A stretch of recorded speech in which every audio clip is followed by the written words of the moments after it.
Hello, Yankee fans. How are you? Thank you for clicking on this video.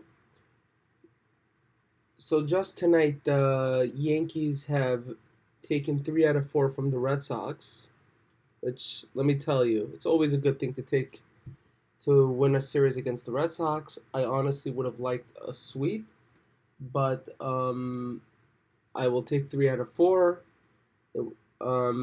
It, it was an interesting series because the Yankees 4 games, both 2 games were on one day, another 2 games were today. So that was kind of interesting. I don't know when the last time that happened, but you know, we live in a day and age where new stuff happen every single day, and that was just an interesting thought that I had. So for this video, I am going to split it up into like basically 2 sections. First section is going to be the injuries that came out or transpired or the Yankees spoke about throughout the series. And then I'm going to talk about individual performances throughout this series, some good, some bad, but I think mostly good. So stick around for that. So, the first thing that I want to talk about is Oswald Peraza. So the Yankees announced that Oswald Peraza had some left knee inflammation, but to be honest, I don't think there was a problem because he did play like most of the games. I just think the Yankees like to make people vomit in their mouth or cry in bed, whatever they like to do, scare people. No, but on a serious note, they like to be overly cautious, and they probably just wanted an excuse in case, like, they needed to rest the player, put him on the IL. There was just a reason, and there was no, there was some communication between the fans and the organization, which, to be honest, there isn't much of in the past. So, kind of, kind of good that they let us know. But thank God, Oswald Peraza is playing. He just had his second home run of his career, which was pretty awesome to see. He literally shut the door down for the Yankees, which was like meaning he put it out of reach for the Red Sox. That's what I meant to say. So that was pretty good. So the next injury thing I want to talk about is with Jonathan Loizica. So he's out for the rest of the season with elbow inflammation. And to be honest, with Jonathan Loizica, I really love him as a pitcher, but the thing is that he's always injured. He does throw 100 miles per hour, which is really cool, but he's always injured. And to be honest, with the Yankees, I want them to steer away from injured players. So if we have an option between getting a new pitcher who is less injury prone versus Jonathan Loizica. So I would take the pitcher that is less injury prone, even if on a different team that pitcher wasn't is not as good as Jonathan Loizica, because I do think that Matt Blake is really good at developing the pitchers and giving them new tools in their toolbox. So if they have an option to get rid of Jonathan Loizica, let's get rid of him. Let's get a fresh, healthy arm who doesn't get injured as often, and this way we can have more consistency in the reliever rotation. Uh, just on a side point, Scott F. Frost is coming back, so in the beginning of spring training, so that should be so maybe he'll take over Jonathan Loizica. You never know. The Yankees may have found another pitcher, McAllister. Well, we'll get to that later. So, anyways, with the next pitcher that I wanted to talk about is with Severino. And Severino is out for the rest of the season also with what? A high grade left oblique strain. So yeah, that's another injury that the Yankees are facing. Man, the Yankees really have a black sheep or black cat running around this organization. They need to get somebody to get rid of that cat. Maybe call Stephen A. Smith. He may know how to get he may know how to get rid of them.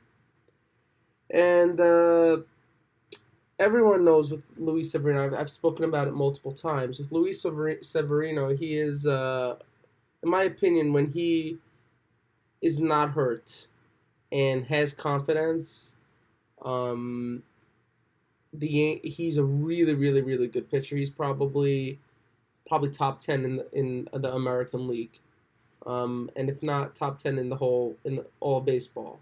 There are not that many pitchers that are better than him when he's on. But again, he's always injured. And to be honest, as much as I like him and I love his stuff and I love how big he is and I love how he's able to overpower many players, I just don't think it's worth the risk anymore. It's not. Like, we have so many injuries in our rotation and he's just up and down, up and down, up and down. Injury, and he's injured so often. I mean, honestly, let somebody else take a risk on him. Hopefully, he has, he picks it up. I hope he doesn't pick it up against the Yankees, but like, you have to take risks. That's what I have to say about the Yankees. Meaning, you can't expect that, he goes to a different team, and you can't even be worried about that. That he goes to a different team and all of a sudden he's going to perform better than he did when he was on the Yankees. He'll be healthier than he performed. Like, you just got to take what he did for you, for your organization, and see if he's still able to replicate that. If not, which again I don't believe he can become better because he's always going to be injured, then we have to get rid of him. I mean, have a nice, enjoy yourself, have a nice time, and please don't hurt us when we're playing against you. So the next injury I wanted to talk about is with Jason Dominguez. And it came out, I'm not sure when, I think earlier today or early last night, whatever it was, that there was a question with Jason Dominguez in whether he will have surgery or will he just like rehab it. I think what's his name, Tanaka did that. He just rehabbed his UCL, and so it, from what I understand, Jason Dominguez is going to have surgery. He'll be out 9 to 10 months, which means he'll probably he's scheduled, and I'm putting air quotes because you can't see me, but he'll be supposedly he should be back by the All-Star break, which is basically around like July 15th, whatever it is. But the Yankees just, in my opinion, they're very conservative, so I think we're going to see him maybe a month after that, if at all, because um, the Yankees are super conservative and they're going to do their best to protect the player, which is the right thing to do, especially in the case of Jason Dominguez, where you hope that he's going to be a all-star for you for the next 10, 15 years, So, in my opinion, we can't rely on Jason Dominguez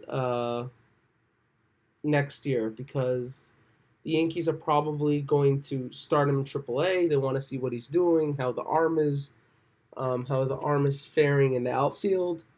So maybe we'll see him in like September if he's really starting to rake.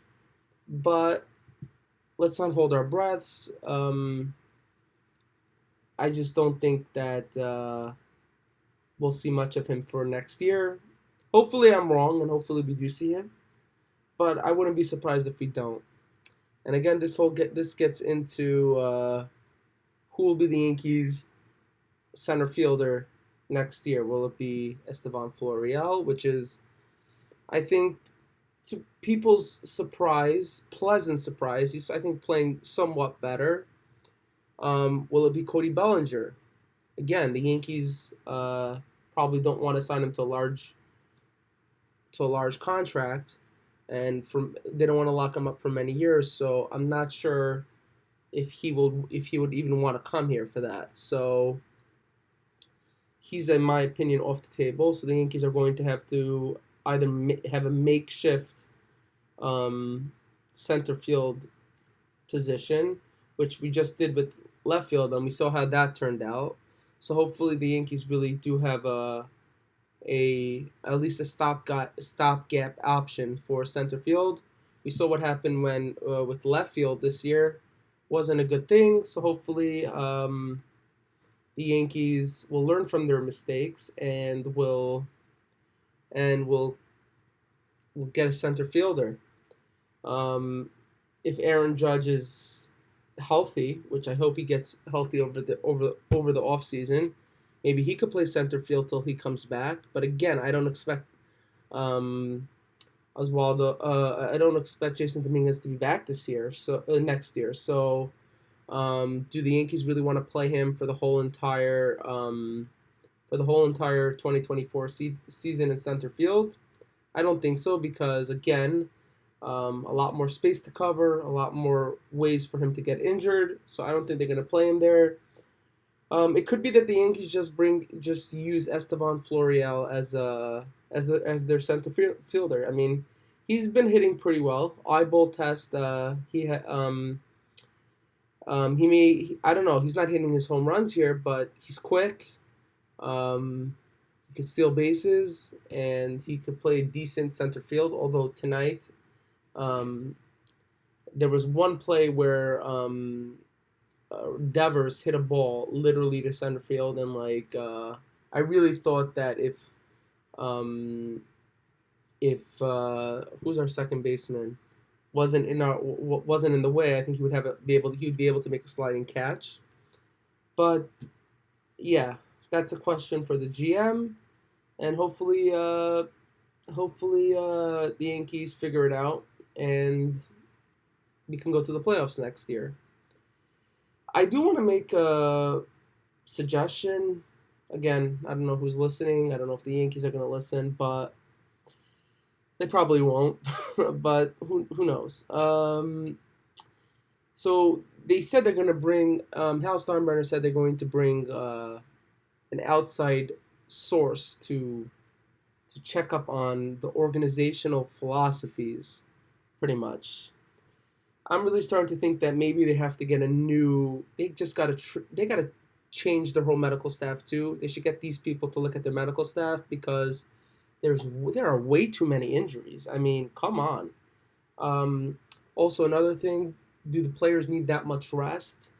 I know Aaron Boone, who was on Talking Yanks, said he would love to have a more consistent lineup, but I don't know. I call bluff.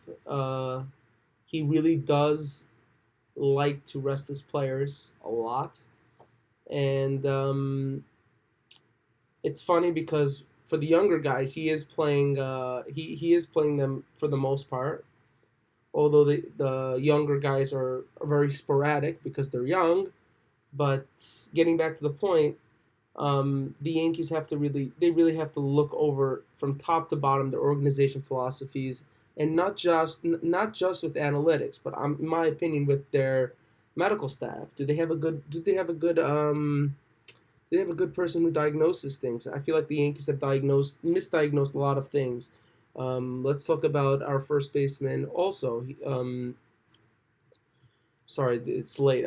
These names are slipping my head, but they misdiagnosed a lot of things. Is he a good enough doctor for the Yankees? I mean, we're a professional baseball team. We're in New York. These things are magnified. So, in my opinion, they should really go and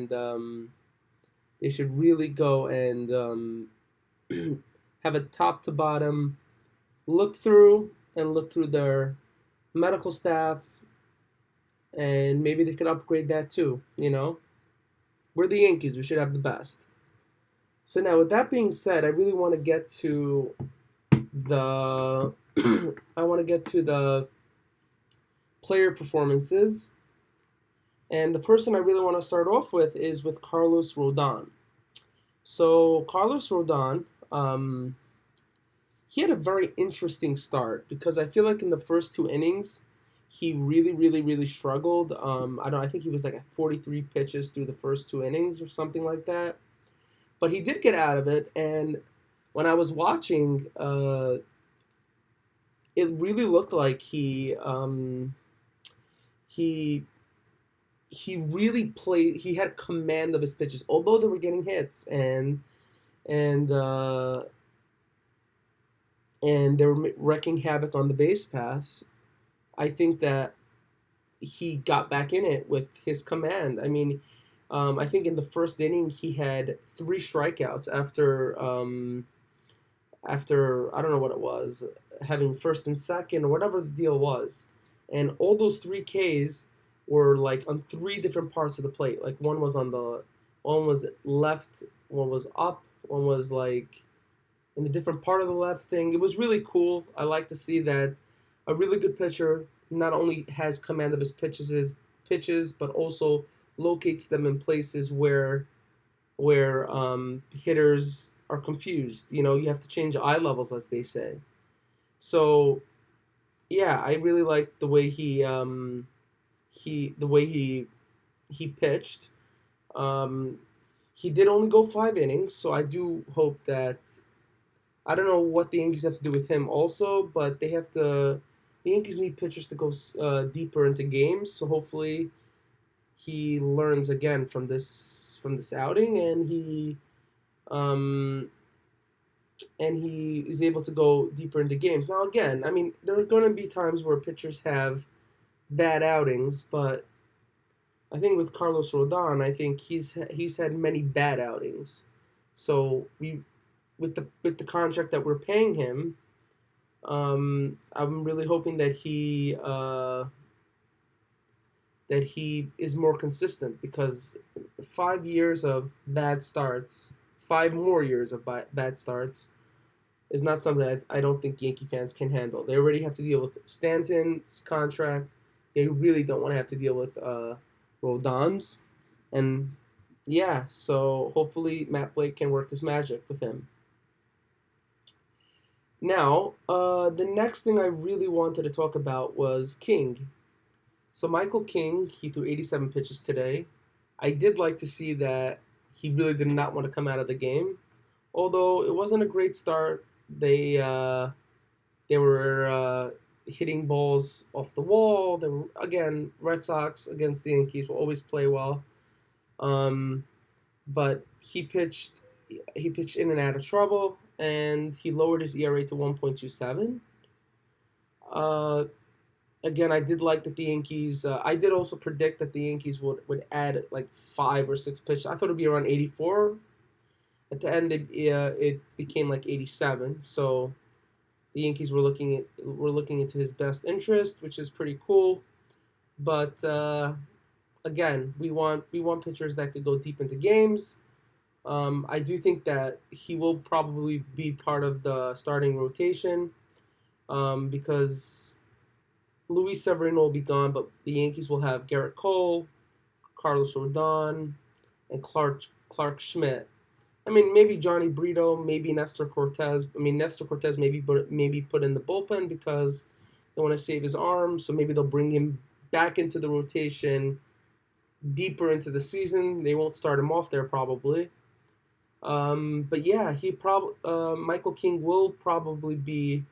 um, will probably be in the starting rotation next year. And the same goes with Clark Schmidt. Clark Schmidt pitched tonight. He did not have a great outing. He gave up 4 runs. He did have only 3 Ks, but and his ERA went up to 4.56. And again, he only went 5 innings, 5.1 innings pitched, which again is not good for Yankee starting rotation. The Yankees have to be able to get their starting rotation staff to be able to go at least into the 6th or 7th inning. You want to be able to shorten games with your with your bullpen. You do not want to have to go and you do not want to have to go and rely on your bullpen. There's a reason why no MLB team is going to take for one game and pitch just relievers. It doesn't make sense, you know. it just doesn't work like that. So the Yankees need pitchers to be able to go deep into games, and hopefully by next year, Carlos Rodon, Clark Schmidt, Michael King will be able to go deep into games. And I'm not sure if Johnny Brito is going to be in the rotation or not, but if he is, hopefully he can go into deep into games too. I did want to speak on a side note. Now that I got over all these player stuff, I did want to speak on a couple of side notes. Uh, Ken Rosenthal was on the Foul Territory podcast, and in the past I said that a losing team, like to give a award to a member of a losing team is really like it's really dumb. Like, come on, it's a losing team. Who cares? Like, you don't need an award. But after the stuff that Kirby said the other day, where I wish I wasn't out there for the seventh inning, you know, it really gave me pause to think, and I was like, you know what? Whether I like it or not, I do think that nailed it in for Garrett Colt that he's going to be the Cy Young Award winner in the American League because he has the lowest ERA and he has the most innings pitched. And to be honest, I think that's what you know people want to see. That people want to see, fans want to see pitchers go deep into games, get shutouts, strikeouts. They don't want to see anybody saying like, "Oh yeah, I wish I wasn't out there. I had 90 pitches," all that kind of baloney stuff. So, in my opinion, I think I'd be shocked if he doesn't win it. I really think that he's going to win it, and at least there'll be one bright spot for the Yankees because Garrett Cole gets the Cy Young Award winner. There was another thing that happened to Aaron Judge. Aaron Judge won the Roberto Clemente Award, which is really good to see from your captain. Again, if you look around, just in any sports entertainment, whether it's basketball, whether it's football, whether it's hockey, baseball, you only want to see good stuff coming out from your captain. The Yankees captain is Aaron Judge, and to be honest, I think that it's good to hear these things. It shows that the Yankees made a good move in the fact of giving him the captaincy. They can trust him. He's doing good stuff. So it's a really good thing that the Yankees gave the award to somebody like Aaron Judge and not somebody who, would get suspended for beating up his wife. I think the dude on the Dodgers. I mean, imagine you had him on your team and he beat up his wife. Like that'd be retarded, right? So at least the Yankees made a good decision in that. Although I don't really care about captaincy, like how much does that really make a difference? Just give me a World Series, that's all I want. But yeah, I mean that's really it um, for the series with the Red Sox. Hopefully, the Yankees continue to make their push towards the wild card. I mean, I don't think they're going to make the playoffs, but you obviously never know what can happen. It's baseball. Teams go into slumps. The Texas Rangers, they're also having the injury bug. So you never know. And I also hope that the younger players start to continue to be more consistent and less sporadic with their at bats. I hope that Anthony Volpe stops making errors in the field. And with that being said, thank you for listening. Please subscribe, leave a like, ring the bell, click on your post notifications so you'll know when the next video comes out. And I hope everyone has a happy holiday, and see you on the next one.